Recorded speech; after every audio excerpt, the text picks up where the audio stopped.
Alhamdulillahi Rabbil Alameen wa sallallahu ala Sayyidina Muhammad wa alihi wa sahbihi wa sallam taslim kathira. Assalamu alaikum wa rahmatullah. Our community is a very young community.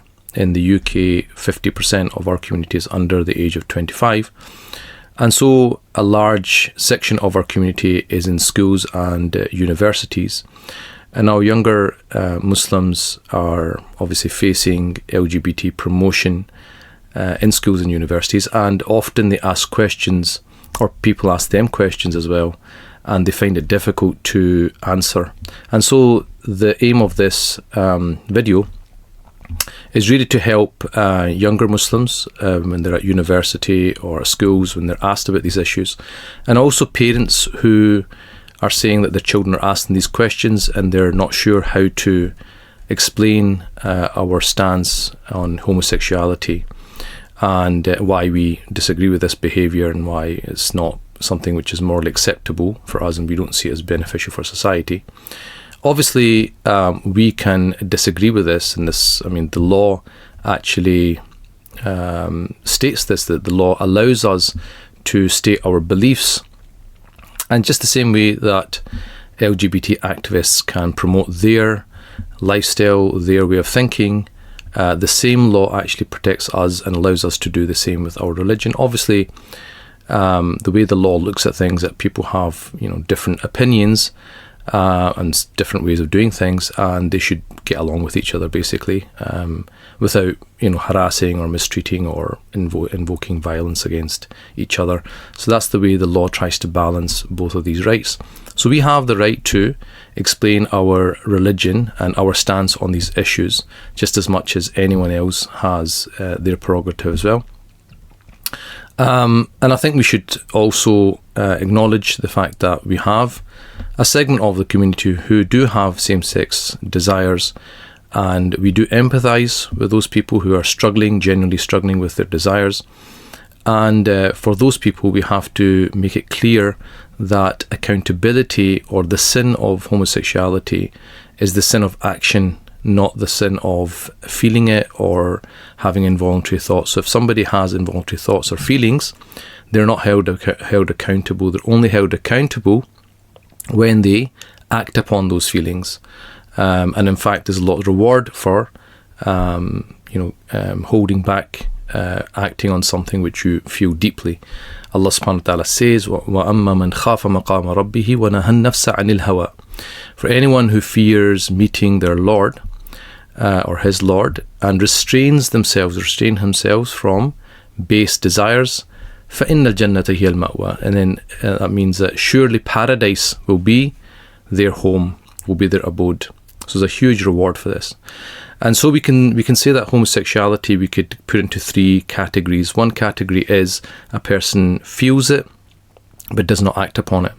That person is not sinful. They're rewarded for holding back, acting on those feelings. Then you have somebody who acts upon it but acts upon it in private. So nobody knows about this. It's happening in private. That sin is between them and Allah subhanahu wa ta'ala. No one knows about it. Okay, so sinful, but the sin is between them and Allah subhanahu wa ta'ala. Then you have a third level, or third category, where not only does the person engage in sinful actions, but then propagates it, then publicizes it, goes out in public and promotes it, does it in public.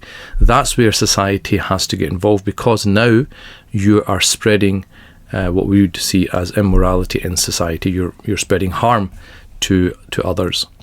And the only reason we're really talking about this topic is because it's got to that level now. It's got to the level where this is in the public domain, it's getting taught in schools, it's getting discussed in universities, it's really getting pushed. And not only is it getting pushed, we're being asked to support and oftentimes celebrate something which is, for us, sinful and immoral.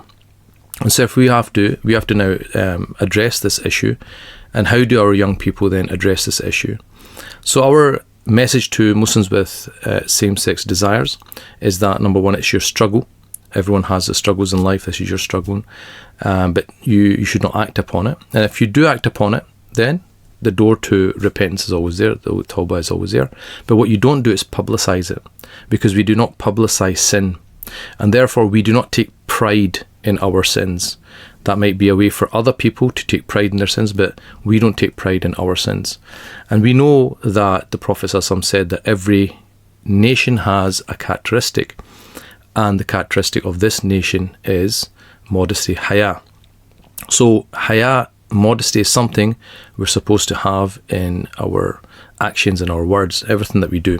So publicizing what would be acceptable sexual relations, like heterosexual relations, publicizing that is contrary to modesty. So if that is contrary to modesty, what about publicizing that which is forbidden sexual practice? And finally, for us, identity as a Muslim is to believe in Allah subhanahu wa ta'ala and to believe in the Prophet sallallahu alaihi wasallam and his religion. We don't identify based on a sexual lifestyle preference. That's one aspect of a person's life, but it's not their identity.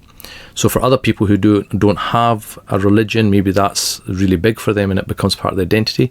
But for a Muslim, their identity is not linked to their sexual lifestyle preference.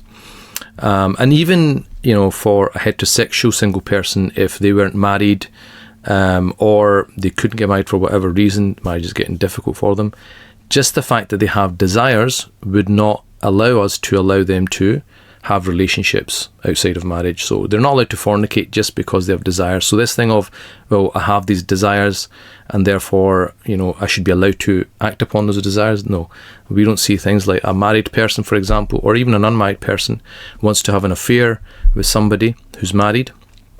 They're not allowed to act upon those desires. They have to restrain themselves from those desires and not act upon it. So we're, in our religion, are taught to control our desires, and we don't act upon every single desire that we have. We're told to control our desires so that we are in control of our desires and not our desires controlling us. Now, just a quick brief history of homosexuality I think is useful. So prior to 1967, same-sex relationships were illegal. So in this society, it was forbidden. 1967, same-sex relationships between men over 21 are no longer deemed a criminal offence in England and Wales. This happens actually later in Scotland. In Scotland, it's all the way until 1981. At that point, male same-sex sexual acts are actually legalised. So this was only 42 years ago in Scotland. So less than 50 years ago, it was a criminal offence. And so this is the thing, obviously we have, a religion. We have a religion which is coming from God. And so God dictates to us what is beneficial and harmful for mankind. Whereas in this society, something can be impermissible. They can make it permissible and then make it impermissible again or whatever. Or, it doesn't really matter. There's no red lines in that way. In 2001, the age of consent for same-sex sexual activities becomes the same for everyone. So at this point, anyone over 16-year-olds can consent to that. So again, only, less than 22 years ago. That's 22 years ago. Then there is the legal recognition of same-sex relationships. This happens in 2005. So again, less than 20 years ago, same-sex relationships become legally recognised through what's called civil partnerships. In the same year, they start allowing same-sex couples to legally adopt children. This happens in England and Wales in 2005, and this happens in Scotland in 2009. And since then, now in England in 2022, so just last year, 1 in 6, actually more than 1 in 6 of all adoptions in England were by same-sex couples, and we'll come to this in a minute. Bringing up children in same-sex relationships. Then 2014, same-sex marriage is legalised in Scotland, England and Wales. So it becomes the same as regular marriage. And this is again only less than 10 years old, right? 9 years this year. So that's the kind of brief history. So this is obviously legal. Same-sex marriages, same-sex relationships are legal in this country. We recognise that the law allows that, just like the law allows people to fornicate, the law allows people to drink alcohol. But, we have our own religion, and our set of values which says, well, we don't drink alcohol, we don't think it's good for society, we don't agree with fornication, we say it's forbidden, and we don't promote it either. And similarly, homosexuality is the same thing. It's forbidden in Islam, and we don't promote it. On the issue of homosexuality, Allah subhanahu wa ta'ala is actually very clear in the Quran through the story of the Prophet Lut alayhi salam. And this is mentioned not only just in the Quran, it's mentioned in the Bible too. So engaging in gay sex is a sin, and it's clearly forbidden, right? There's no ambiguity around this. The same story also tells us a very important point, which is that the wife of Lut alayhi salam, so he's a prophet, his wife, she was in a heterosexual relationship. She's heterosexual, she's not homosexual in any way. However, although she did not engage in homosexuality herself, she did support the behaviour and aid those who were engaged in that behaviour. So when the punishment came down, everyone was punished, the sinners, she was also part of that. So she was punished alongside the actual people who engaged in that sinful activity. So it's not enough to say, well, I don't practice homosexuality, but I support it, because this shows that promoting or supporting something which we deem to be sinful is not allowed. It's not allowed, okay?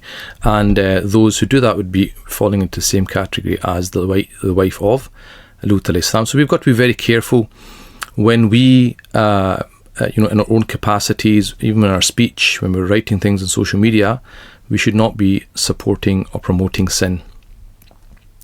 And I've talked about this in another video that, we've seen that people have gone into schools to try and convince Muslim children that homosexuality is not a sin in the Quran. So their claim was that the people of Lut were punished for male rape, not homosexuality, or a loving relationship, highway robbery and other actions, and it wasn't talking about a normal loving gay relationship. This I've actually discussed in another video, which is in the link below. So you can just get a link to that and watch that, inshallah ta'ala. And I showed that this interpretation is completely against the normative interpretation of this story, and no scholar agrees with that. So it's quite clear homosexuality in Islam is not accepted, and it's in the Quran, so it's very clear.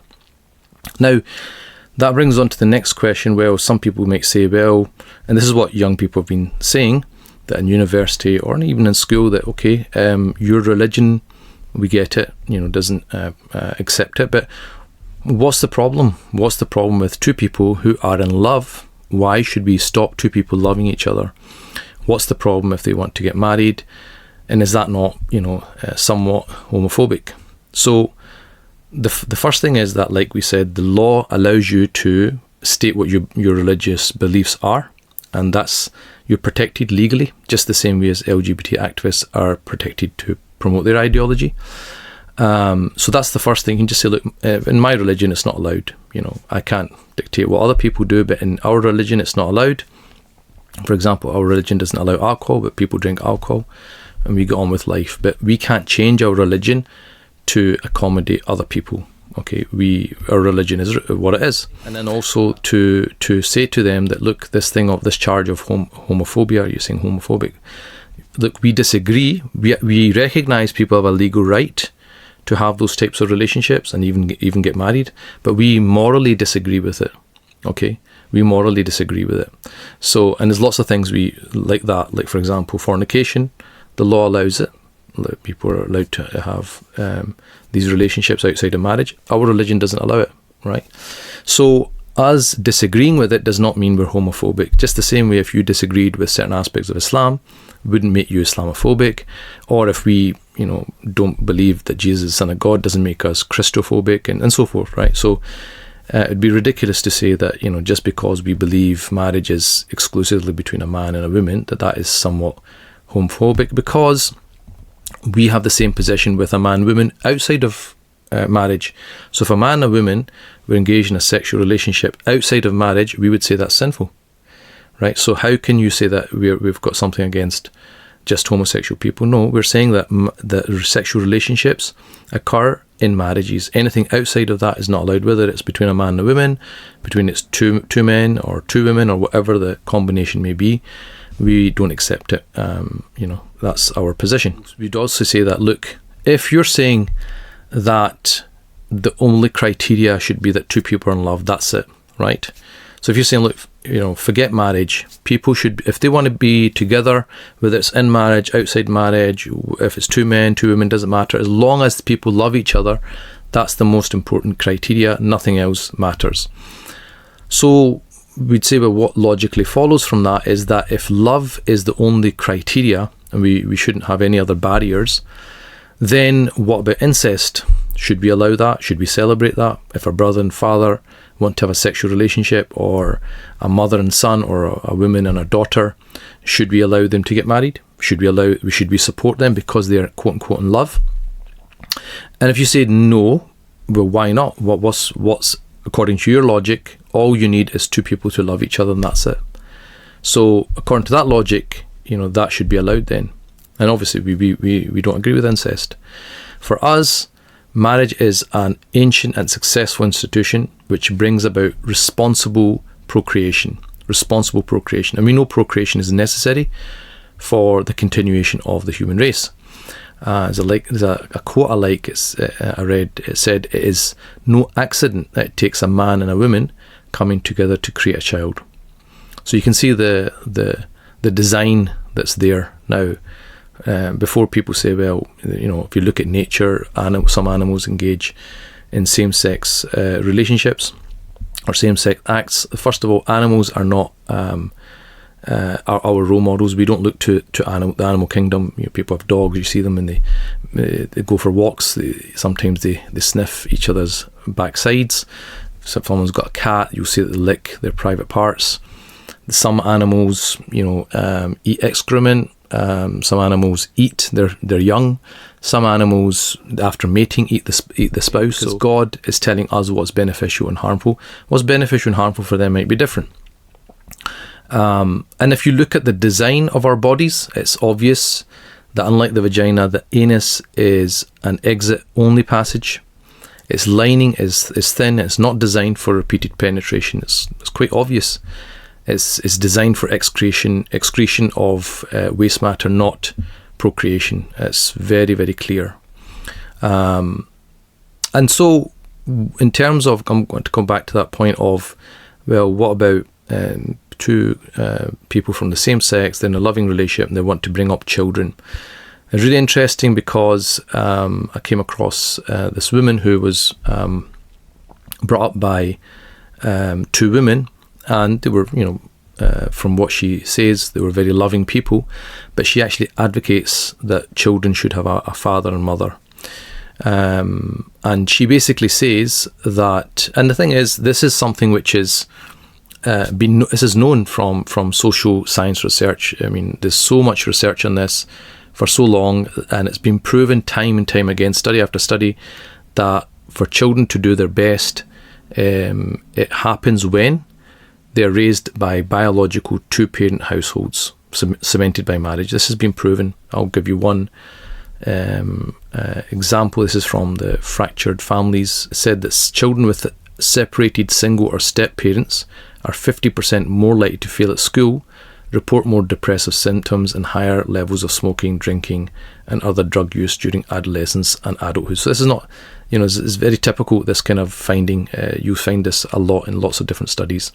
Now, going back to that woman, so she says, look, she looked into this and she said, look, when social scientists have been looking at family structures, and they've been doing it for obviously a long time, she goes, when they're not talking about same-sex parenting, they agree on three things. One is that biological parents advantage children in ways unrelated ones don't. Number two is that men and women parent differently, and so offer distinct and complementary gifts to their kids. And number three, that when a child loses a parent, they suffer trauma. And all three of these diminish children's outcomes, and all three of these are a factor in same-sex marriages. But then she says, well, how can that be in one hand? On the other hand, people are trying to say to us that there are studies to say, children raised by same-sex couples, there's no difference between that and their you can say biological parents, that something's not right there. And that's why when she goes to look at these studies that claim that, she finds inconsistencies in their methodology. And even logically, if you think about it, basically you have a father and a mother. This has been something which has been there for a long time. It's been studied for a long time, so we know it quite accurately. Same-sex parenting has not been done on a large scale historically. And so for us to have conclusive results, this is going to take a long time. It's going to take a period of time before we can try and test it to see what the actual results are. So in essence, it's an experiment. And we're only really going to know the true impact in years to come, whereas heterosexual marriage has served mankind very well over the centuries and is a tried and tested formula. And does it even make sense that an extra dad can replace a mother? Like, how can two men replace a man and a woman? I mean, how can you replace a mother? A mother can give a child, a father can't give, and vice versa. And so that's in terms of same-sex parenting. In terms of the harm that it brings to individuals and also to society, and I've put links in the description to different studies, so it's all referenced if you want to check this, but I'm just going to give you the headline. So homosexuals are significantly more likely to have sexual transmitted diseases, right? So this is quite well known, documented. Men who have sex with men are 17 times more likely to develop anal cancer than heterosexual men. Homosexuals are more likely to be paedophiles than heterosexuals, and homosexuals are more likely to abuse their foster children. So this is all documented. And then the last point I guess we need to just cover is this idea that people don't have a choice. They're just born like that. So this is the whole idea, isn't it? That if they're born like that, they can't help these desires, and if we're stopping them from celebrating that through marriage or relationships, we're kind of denying their human rights.